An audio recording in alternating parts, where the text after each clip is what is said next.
Welcome to the Rivalry Rant podcast. It's the Kentucky Wildcats versus the Louisville Cardinals and everything else in the world of sports. And now, your hosts, Josh Conder and David Smith. Let's get it on.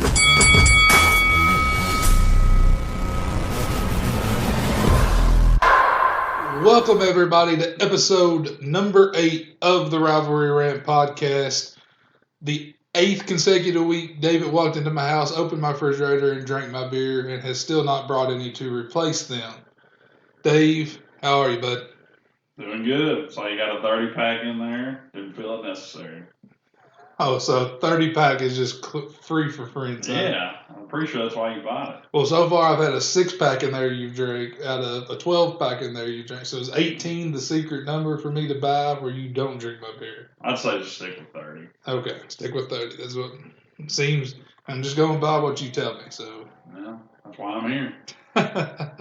But anyway, we're back again here, episode number 8 of the Rivalry Rant podcast. And this week, not much rivalry ranting going on.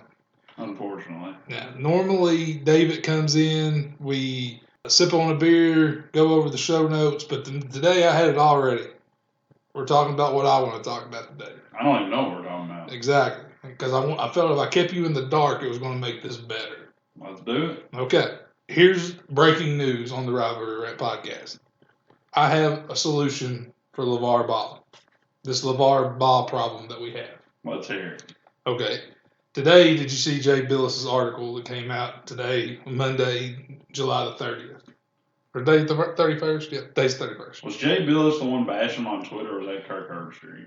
I don't know about Kirk, but Jay Billis went after him today and pretty much told that the media was making him a problem. Yeah, I think I did see that. Okay. I didn't read the article, but I saw the headline. All right. So Billis goes after him. All right. And did you see last week when the women's official got replaced? Okay. So here's my thought. You remember all that. Now let's go back to the end of last month. Do you remember the John McEnroe-Serena Williams argument? No.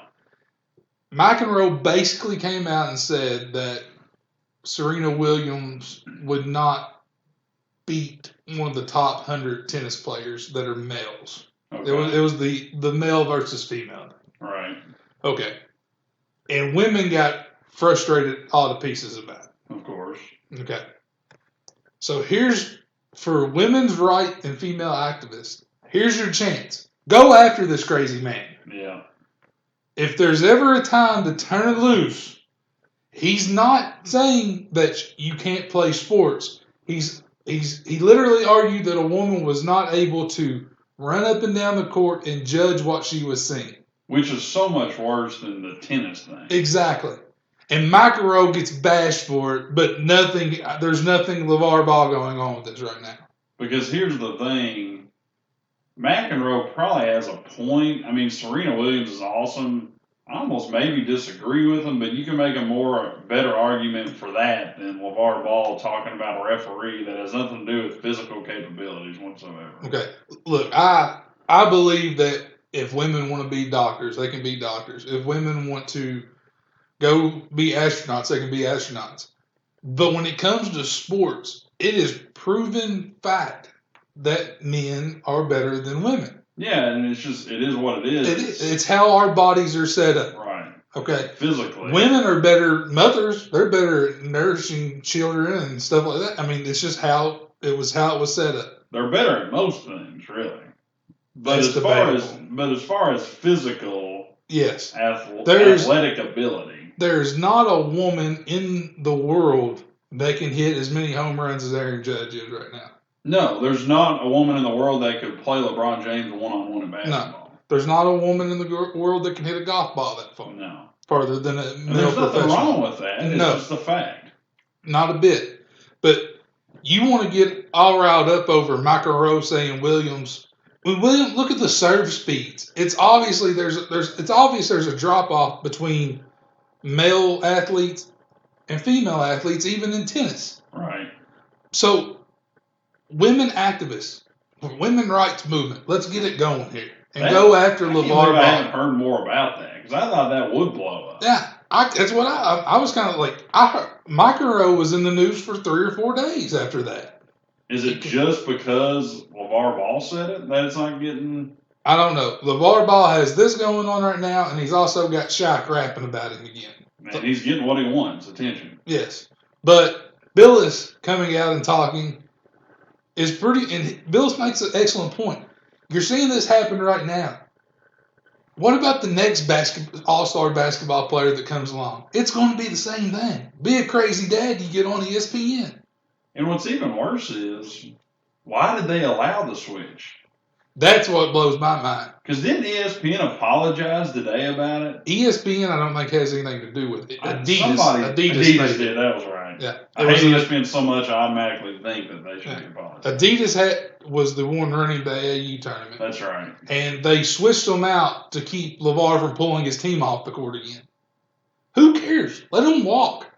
What was his reasoning for wanting her out? She gave him a technical.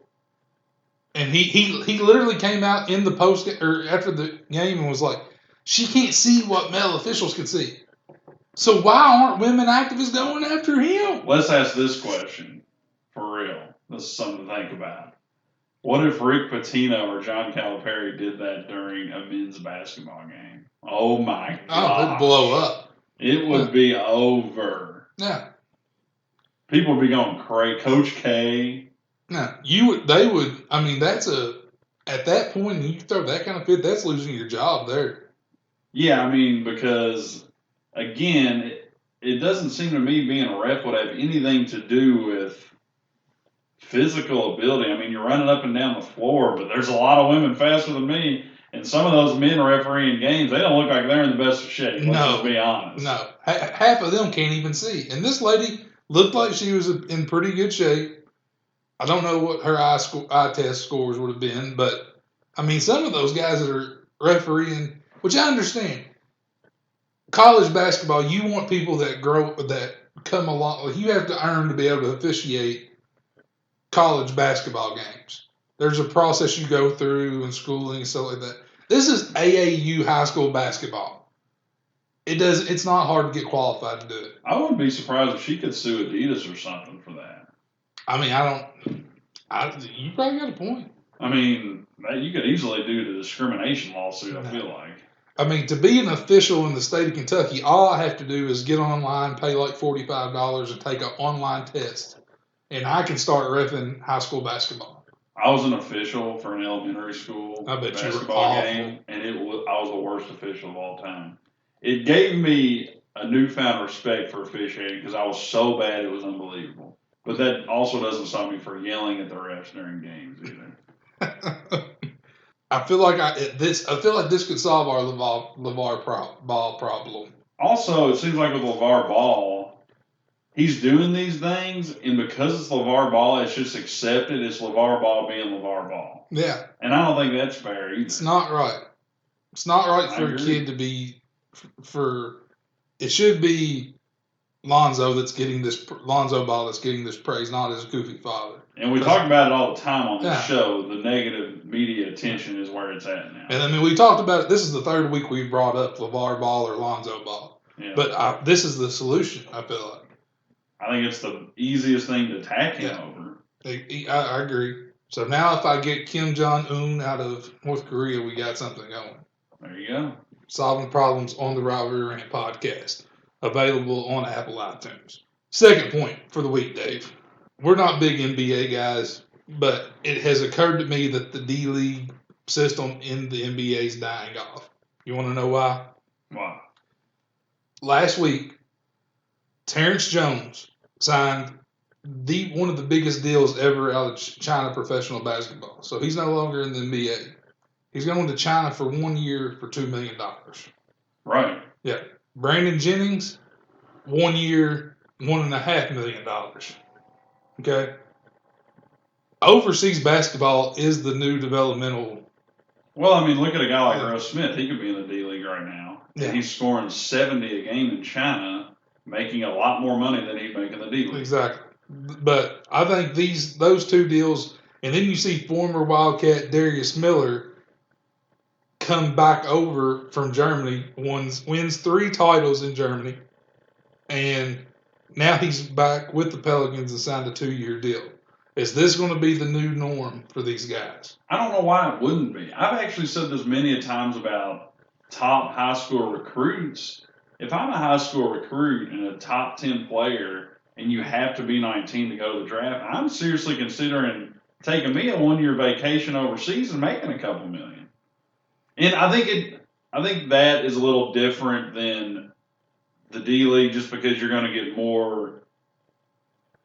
more fame and more eyes on you playing college basketball. But I think it's definitely something to think about. Like, I mean, again, with Russ Smith, he was in the D League for a couple of years and he's scoring 50 points a game. He doesn't get called up to the NBA. So for him, it's like, well, why would I make $30,000 when I can go to China and make $1 million and do the same thing I'm doing here? And the thing about going and playing overseas, too, for most teams, they're paying for your room. They're paying for your housing. They're pretty much paying for everything, from what I understand. Yeah, some of the worst talent overseas is at least pulling in $100,000 a year and all their room, and there's a stipend for your housing and your food. Yeah, I mean, like Kyle Curry, just U of L players, Kyle Curry, Peyton Siva, Jeremy Smith, Larry O'Bannon, Taekwon Dean, they're all playing overseas, and they're all making awesome money.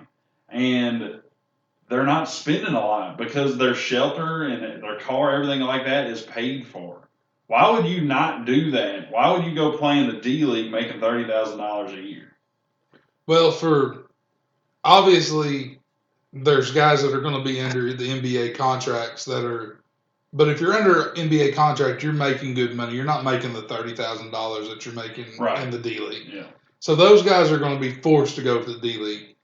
But the argument that I would say for kids coming out of high school, these shoe deals that they're getting when they get into the league, you're not getting that unless you have played for a college that has a fan base that's followed you and is like, hey, I want De'Aaron Fox's shoes when they come out. I want Donovan Mitchell's shoes when he comes out. Right. You got to build that. I don't think you build that overseas. And I think college basketball is, I know you're probably laughing at this when I say development, but I think there's a lot you take away from the college game to the NBA that you probably don't get overseas. Yeah, it depends on the type of player you are. I mean, if you know you're going to the NBA, I think it is a developmental thing. Yeah, but you can't sit here and tell me that, okay, I know the joke is that nobody thinks Cal can develop players, which I would argue against that. But you mean to tell me if you put a player under Calipari that he's probably not going to develop more under Cal than he is for some coach over in Germany? Yeah, I think you can make the argument for that. I'm really talking about a kid like, I use this example a lot. I'm talking about a kid like Anthony Davis. I think no matter where he went, he's going number one. So if I'm him and I'm 18 and I want to have an experience in Europe for a year and make a couple million while I'm doing it, I mean, that to me doesn't seem like a bad deal. I probably wouldn't do it, but I do think you'll see that more going forward. I don't. Because Anthony Davis has made off of just the Kentucky connection's ungodly. Right. That's like the unibrow. I'm not saying it's going to be the norm. Yeah, the unibrow. Cal told him, don't shave it. And now it's part of his marketing scheme that he has. So I don't foresee that because kids are better off playing for that Duke, Kentucky, Kansas, where you have this rabid fan base that's obsessed with you. Yeah. I mean, you're going to make up. I'm not saying that's not the way to go. I just think you're going to see that some going forward. Well, it didn't really work for Brandon Jennings when he tried it. No, it really didn't. So he was kind of he was the test for it. I think you might see this Mitchell kid maybe do that. Mitchell kid from Western. I think he might do that. Yeah, that's a kind of which I think that's what he's going to have to do. If he enrolled, which for those who don't know, what's his first name? Brandon, I think. Check that on Twitter because my phone's not here. That's really bad. I didn't even have that written down, but I think it's Brandon. Let me look. Or is it Mitchell Robinson? Mitchell Robinson. That's what it is. Yeah, pulled that out of my. Mitchell Robinson. Pulled that. I don't know where I got Brandon Mitchell. Yeah, you know why? Because you said Brandon Jennings. Yeah, I knew it wasn't Brandon. Mitchell Robinson leaves the campus of Western Kentucky University, and he was a top 10 kid that ended up there, which was bizarre enough. And now head coach comes out and says that he's been suspended indefinitely, but that kid was enrolled for summer courses. So I don't think he's eligible to go play anywhere. I think he's going to try. I think I read that he's going to try, but it had to be cleared by the NCAA. But he took classes at Western that he didn't pay for. So, yeah. I mean, it's going to be another NCAA decision probably. But I'm going to be interested to see how that situation unravels because I think here's something you might see too, possibly. Not saying you're going to. But like Scal, LaBCA. Mm-hmm. He was the number 1 overall recruit, right? He was top 3, depending on what source you looked at. Do you think, and this is a really rare situation, but do you think if he didn't go to college and he spent that year instead of going to college doing nothing but working out, do you think he would have gotten drafted higher because of that? I think he would have. Yeah, I definitely can. I mean, I wouldn't be surprised if kids start doing that. There's so much based on potential that you have there. And Scal, he didn't fit the Kentucky mold. Cal says Kentucky's not for everybody, and it wasn't. And Cal, but now you see the kid's playing pretty good in the NBA because he can play that. We were trying to play him at the 5 because we didn't have size that year, and now he's playing that stretch 4 for those guys can come out and hit that long jumper. I thought that he would be a better NBA player than he would college player because we just didn't run a system that would work out for him. Yeah, I just think you might see that some going forth in some cases, especially as Mitchell Robinson goes that route and gets drafted high. A player coming out of high school may say, I don't want to risk injury. What if I play bad my first year of college and hurt my draft stock?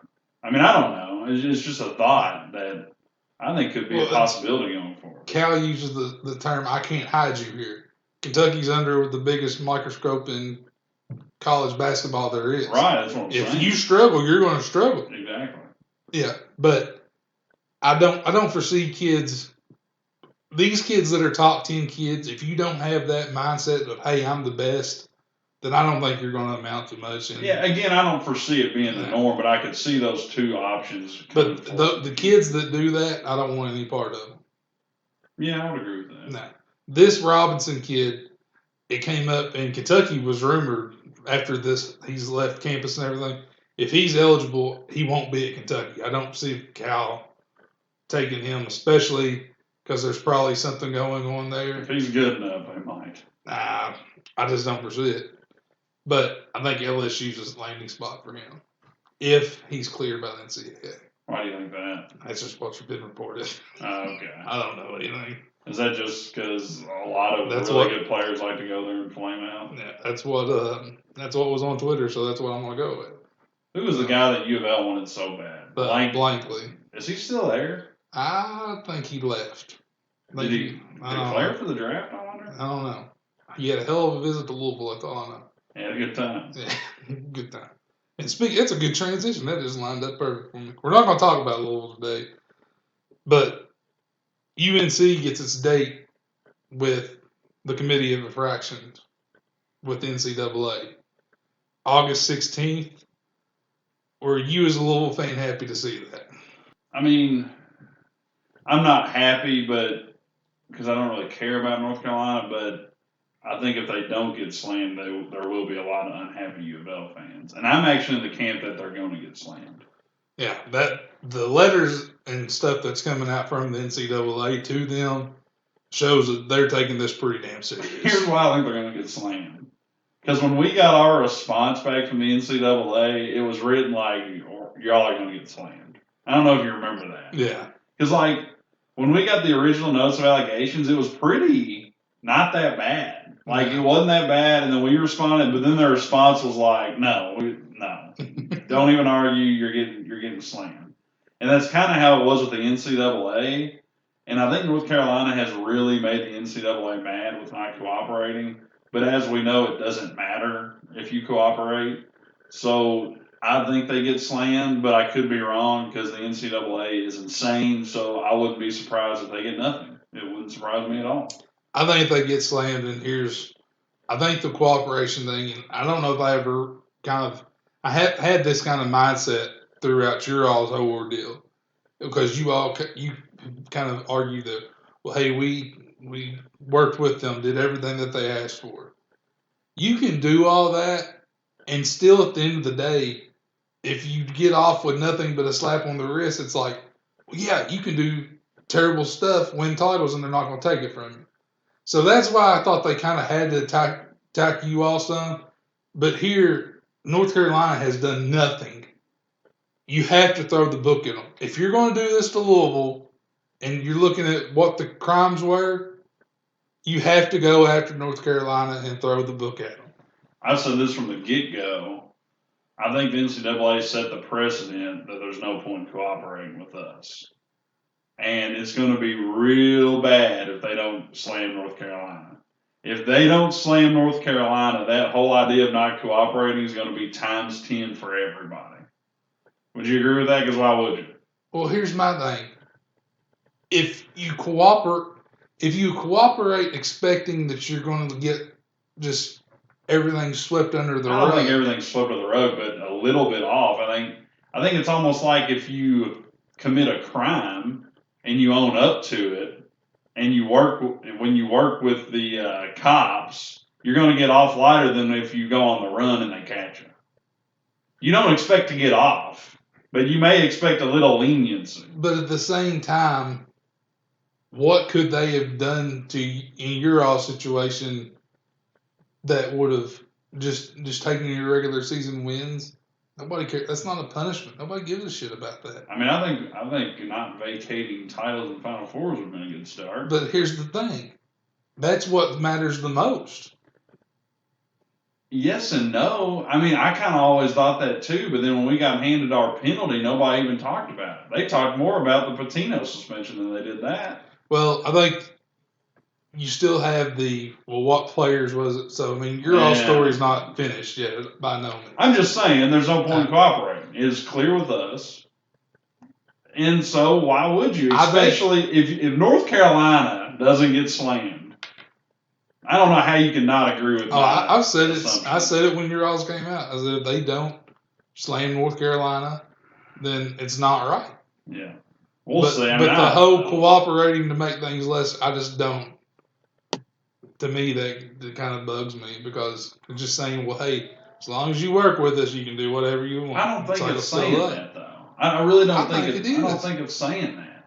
I think it's saying that if you own up to it and accept responsibility and try to fix it like we have, do I think we deserve a less punishment than North Carolina, who has tried every single loophole to get out of it? Yeah, I do. Well, what if you hadn't have worked with them and you got put out of the tournament again this year? What if it was a 2-year postseason ban? What do you mean? Okay, we gave ourselves. You sat out one. Okay, that's what you did, and that's your cooperation with them that you're saying. Oh, I don't think we would have gotten another postseason ban. Even if we didn't cooperate. No, I think you would. I don't think so. I think you would. That never happens. That never happens. I don't think we would. I think you would have. I think they could have done more. Oh no! Come on, they slammed us. How you gonna do more? What is more? You could have went after Patino more. I think everybody would rather have gone after Patino. Of course you would. But we were all with Rick before that happened. But still with him. The 18's still coming. Got your back. Oh, I hate that. The amount of little terrible slogans that you all had over the years. The amount of bad T-shirts you all made over the years. We haven't really made that many bad T-shirts. That's real bad. No. L1C4. That one bugs the hell out of me. I don't like that either. Yeah. It was hashtag L1C4 too. Another thing I don't like is Card Nation because that's not a reality. We are the city's team. The thing I found the funniest is on the message boards when Charlie Strong was there, it was like, what was the name of the football? Card Strong or Strong Train or something. I don't remember. Yeah. And now it's like Cardinal football. I'd rather it be, it's the Card March. Yeah, Card March. I'd rather it be the city's team, not Card Nation. That's not. I just think they're god awful. You're all's players' things they make up. The John Wall dance, the goggle crap. Booker's bow and arrow, whatever that was. That was Jamal Murray, but it's called marketing, and it works. So that makes me mad more than anything. Gosh, it's annoying. Terrible hashtags make me mad. Hashtags, terrible hashtags. But I had something that just came to me. Now I've lost it. You were in What was that conversation even start with? UNC. Oh, UNC. Yeah. So do you think they'll get slammed? I think they have to. I think they've done nothing but act like this wasn't a big deal. I talked to you the other night. I texted you and told you I watched that documentary. And there's no way you can let them get off with it. I agree. You say the NCAA is a joke now. If you do that, you've lost every bit of credibility you have. Oh, I definitely. At least there's some standards where, hey, you got to go to class, this kind of GPA, But would it surprise you? Would it surprise me? Nothing surprises me, because I think a day's coming when you're going to eventually not have NCAA anymore. I agree. Football doesn't need NCAA anymore. Football has its own championship system. Guess what? But there's $1 billion made off of the basketball tournament, and that's what's keeping them around. You know what else is done about the whole NCAA is that they're tax exempt. Did you know that? I didn't know that. Yeah, that's even more BS. They're make the biggest racket. $1 billion a year off that basketball tournament. Also, how is it right that they have 5 random people determining penalties in situations? What do you want to judge with your peers? I don't know. I mean, it's an odd way of doing that. I mean, just 5 random people, whatever they say goes. Because you could have another 5 people and think totally different. Well, maybe if they would have given jury duty, I'd have signed up for that one for you guys. I would have too. What about Cypher? Karen Cypher getting out. I guess she's done her time. She's been in for about 7 years. You got a Karen Cypher out of prison and OJ getting paroled. Big things going on. Oh, God. That OJ getting parole story is getting old. It just happened like a week and a half ago. Oh, jeez. Who cares? Did he deserve it? Deserve what? To get paroled? Yeah. I mean, I guess if you're going to just go off the justice system, since he didn't get... 27, he was sentenced for 27 years. He got, what, 7? He did 9. I mean, I guess if you're just looking at the specific crime he got, then maybe. But if you're going to say that he definitely killed the other 2 people, obviously it's not a... But he didn't go to prison for that. I know, that's what I'm saying. So I would say it's fair. You can't tie it together. The justice system specifically. No, you can't tie that together. Did you see where USC said he wasn't welcomed on campus? No, I didn't see that. Yeah, that came out last week too. So I would have to agree. The juice will be loose in October. They'll probably be back in at some point in his life. I think he goes under the radar now. I don't know. Because any kind of money he makes outside, like while he was in prison, he ended up making $600,000 off his NFL retirement policy. And I mean, I wouldn't be surprised if he didn't make movies off all these documentaries and shows. I don't know if he makes money there. I mean, I don't know, but anything he does work. And it was fun. I watched his parole hearing because at work I basically don't have anything to do half the time. So I plugged it on TV, and it was funny. The couple of the quotes was he had lived a. How did he put that? Didn't he say conflict-free life? Yeah, conflict-free life for the most part. For the most part. That was a giggity. I didn't murder 2 people, but other than that. And he said that he had taken a technology class while he was in prison. And he said he didn't really know what he would do with that, but he might start a blog. So we might have the OJ blog coming out soon. Oh, man, that would be awesome. I'll have to hear about that. If we can get OJ on the Rivalry Rant, the numbers are going to go through the roof. What if we did? But we're going to have to do that on a remote location because the juice ain't getting in my house. Nah, you got some guns in there. You'll be fine. He likes knives. But to wrap up for this week, and I want to spend a good amount of time on this, me and you are both huge TV watchers. Too much. We watch too much TV. I more or less do it in the summer when I don't have coaching duties going on, and doing this podcast is taking away some of that time. And like I talked about last week, Game of Thrones going on right now, epic. David one day might join us to get to discuss that. But we've been big Netflix people for a long time. And Netflix right now, I think, is putting out some of the best work out of any television or streaming company that you can. I started a show last night, watched the first episode called Ozark. Daniel told me about that. Yeah. He said it was like Breaking Bad. I have to watch it. Jason Bateman in it. The first episode was great. No spoilers on that one. Me and you're both Bloodline fans, and season 3's kind of struggled. Have you even started it? I haven't because I've heard so many bad things about it, and I almost don't want to ruin the I've series. heard the ending of shit. What's the name of Ozark, Bloodline. No, Bloodline. I couldn't think of it for nothing.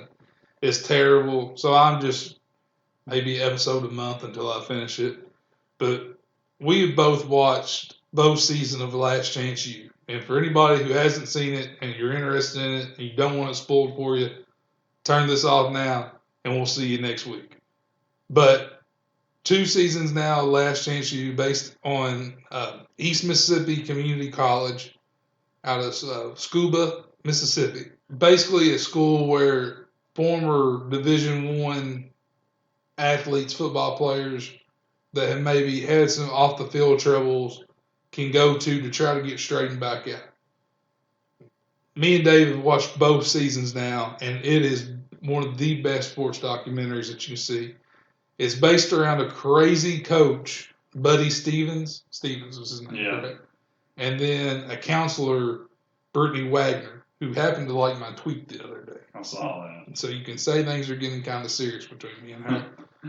And she's gorgeous and puts up with these college kids, and it's just crazy. What was your reaction of the show overall, Dave?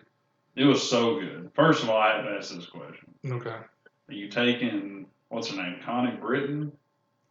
You taking her, or you taking Brittany Wagner as future Miss Connie? I have a older woman crush between you Brittany do, Wagner. You always talk about Connie Britton from Friday Night Lights. Now you're on. I love Connie Britton. She was Friday Night Lights, and then she was in the movie and the TV series as the coach's wife, and she was also she starred in Nashville, but I never watched that. It seems like a chick show. And then Brittany Wagner off last. I don't know. It's tough. I'll probably go Brittany Wagner. She's a little younger. Even with Connie Britton's accent on Friday Night Lights. Yeah, probably. All right. I did love me some Connie Britton, though. That's a good question. They put me on the spot for that one. The show's awesome. I thought season 2 was even better than season 1. It shows a lot. I had a moment of humility, I think, when I first started the show. We always talk about on the show not so serious stuff because really, at the end of the day, sports really isn't that serious. It's a way for us to unwind from real life for a while and watch a bunch of 18 and 19, 20-year-old kids hit each other, and it's just fun. But I was watching the show, and there was a player on the show. DeAndre Jackson, quarterback, was formerly a quarterback at Florida State and had a not a domestic violence, but he was in a club one night and had an altercation with a female that led to him end up hitting her in the face.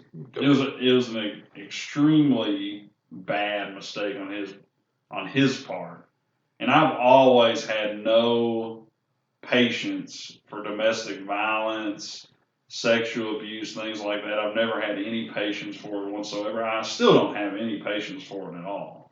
But I'm sitting there watching the show, and when you watch the video, it's really hard to get past. Especially somebody that big, hitting somebody like that, it's really hard to get past. And I texted Connor, and I said, I can't believe that even this school gave him a second chance. And to be fair, I'm ashamed to admit this, but I watched the whole season in one day, and David was only on episode 2. So I kind of knew how things worked out. And I put my Jesus hat on. You put your Jesus hat on. I felt like God was talking to you for a second, giving me a message that I needed. He said that, how would you like to be judged based on the lowest point in your life? Us as Christians shouldn't judge people based on a mistake, their biggest mistake in their life as a 17-year-old kid, as bad as that mistake was. And that doesn't justify, that doesn't make it okay. But should a 17-year-old never get a chance based on the worst decision of his life? And I really needed that. Because most of the time with me and Connor, I can argue with him. But after he said that, I looked at it and I reread it like 3 times and I had nothing to say. It was bittersweet. I was just like, dude, I appreciate it because I really needed that. But that's just one example. And he grew throughout the show. He was a model student, a model player. Again, it will never justify his action. No, definitely not. But you hope that going forth, yes, he can be successful. And the thing I told David is this kid, my big thing was, imagine if you had the worst 30 seconds of your life on video where everybody can view it and judge you and base an opinion off you. There wouldn't be any good people in this world. No. If my worst 30 seconds were on video, I mean, there's just, you wouldn't have, it's okay, I think, and this was what you kind of worked on and talked about, it's okay to question somebody's character. When there's occurring events and you say, well, I'm the head of this, I'm not sure if I really want that kid involved there. I think you can see if you see multiple incidents. But this kid, it was seriously the worst 30 seconds of his life caught on film. And it went global. And the kid went on Good Morning America and sat there and took the criticism. He knew he couldn't stay at Florida State. His dream was to play football for Jimbo Fisher. His family talks about it. Seems like the kid came from a good family. It was just his worst 30 seconds of his life. And you hope that mistake never happens again. And you watch that documentary, and there's so many players that go through there that I just can't stand. You have the most amount of talent in the world. Apply yourself. Something that I tell my kids when I coach, and it's something that I've heard that's been passed down the years. Do what you're supposed to do when you're supposed to do. It makes life a lot easier. If you're supposed to go to class, go to class. If you're supposed to do an assignment, do an assignment. Hold yourself accountable and good things will happen for you. But you have this kid, the defensive lineman, Cam. And then he roomed with the guy. Cam was he was released from Penn State for a marijuana charge. And then the kid from Georgia, what was his name? He had 3 marijuana charges. Maybe? Chauncey Phillips. Yeah. He had 3 marijuana charges in 7 months. Yeah. And they put them in a room together, which I first kind of thought, well, that's done. You're putting 2 people that had marijuana incidents rooming together. I mean, they're going to team up and go get them back. But the Chauncey kid really seemed like he was trying to put his best foot forward and get straight and do the right thing. While the Cam kid, who didn't have any drug incidents or anything, but came across as lazy, didn't want to practice, didn't want to do the class work. Just was disrespectful to everybody. And it's so sad that you see, and both of them end up back in Division I football. Cam's now at the University of Pittsburgh. The Chauncey Phillips kid is Mississippi State. Yeah. So Kentucky sees him this year. And the Chauncey kid, he seemed like he did what he was supposed to do, did his work, seemed like a very intelligent kid. But you have these kids, and God bless Brittany Wagner, because I don't know how she did that job for as long as she did. In the last 2 years on film, I just don't know how somebody does that job every day.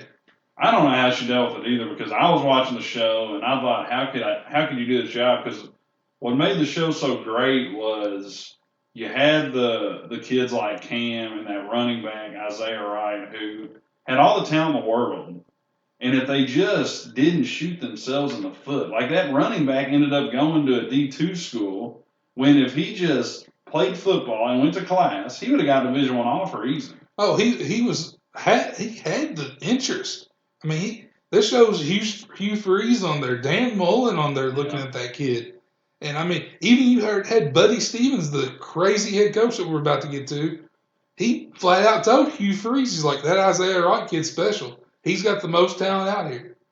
But it came down, and that kid, don't get me wrong, he had a lot of problems. His girlfriend during the show they had a miscarriage. He came for nothing. I mean, 3 brothers that were bouncing around foster care.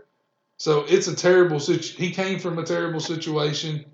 But at the same time, that was a bad kid, or he made bad decisions through his time at East Mississippi. But let's get to Buddy Stevens here. Buddy Stevens is the modern day. Actually, I think he's worse than Bud Kilmer off Varsity Blues. Yeah. What made that show so great, too, is you had a guy like Buddy Stevens who had a spiritual advisor, and then you had a guy like the offensive coordinator. Was his last name was Wood? Let me bounce back.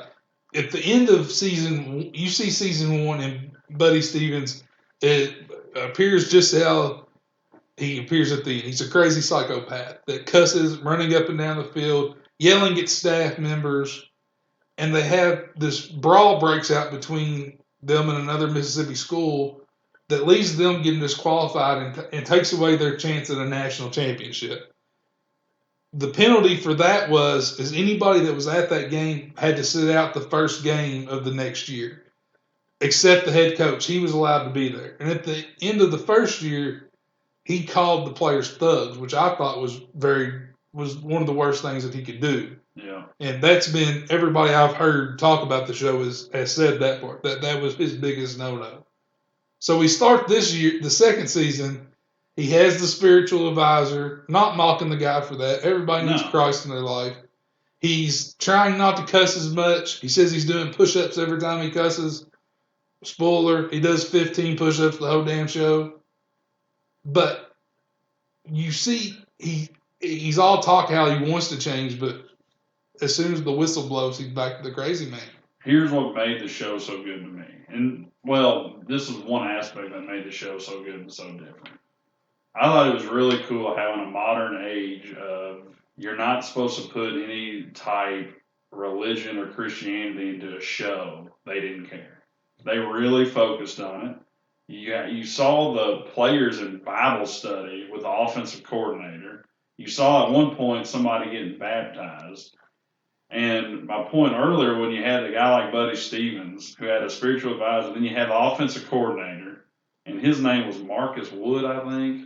I can't remember. You had a guy like that, and they were on totally different sides of the spectrum. Yes. You had this Wood guy who you never heard cuss, who's leading Bible studies, who's at peace with everything, who at the end of the show, when Buddy Stevens is ripping him for no reason, he's still not taking the bait. And you had a guy like Buddy Stevens who, let's just be honest, was just playing the part and trying to turn over a new leaf. And it showed that Buddy Stevens tried to have what he needed in his head as far as being a Christian. And then you had the offensive coordinator who had it in his heart, and he didn't have to try. You saw it throughout the whole show. And I have never seen a documentary, especially a sports documentary in modern day, show anything like that until this. The linebacker that was out of Texas Tech that had an armed robbery charge, he said, I can't believe I came to Scuba, Mississippi and found Christ. I mean, it was just... It was awesome. And you know, Buddy Stevens, and I don't mean to bash the guy. He has daughters and a wife. He has a support system. The offensive coordinator, he's raising 3 kids on his own. Oh, yeah. But he probably makes a lot less money. Yeah. I mean, he turned down a head coaching job at the Judson School, which is episode 1, the school that beats not Judson, the school that beats them in the first game when all the players have to sit out that were at the brawl the previous year. Right. He was offered that head coaching job and turned it down. And then you see he goes through the year at East Mississippi and leaves the program at the end of the show. When they're in their bowl game, Buddy Stevens goes crazy on him, talks about this smirk that he has. Asked Clint Trinket, who's the quarterback coach, to come out of the booth, says he's going to call the plays. I mean, it's the last game of that, the last bit of that show, Buddy Stevens shows that he hasn't changed at all. No. And you hope one day he does, but he's going to that's have what to made the show so good. He would have to put Christ as a priority in his coaching. Yeah, it would. And that's what the offensive coordinator is doing throughout the whole season. And all of those things combined with the success stories of the kids that shot themselves in the foot, all of those things combined made that documentary awesome. No. It was great. And they're not going back there next year. They're not. They're taking it to a school in Kansas. Yeah. Because Brittany Wagner leads the program at the end, which I think there would have been a greater chance for her staying on.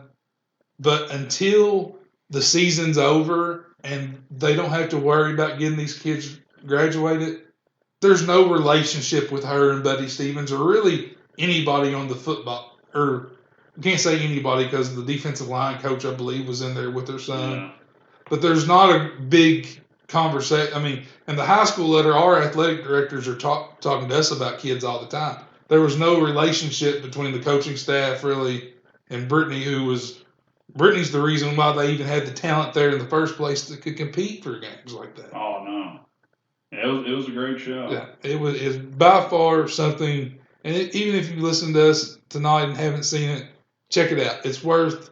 I believe it's 8 episodes. Is the second season. I think so. Yeah. First season might have been a little longer, but it's just. And Scuba, Mississippi is not a big place. There's only like 700 people like in the city. Yeah. I mean, it's like they dropped a community college in the middle of nowhere. Yeah.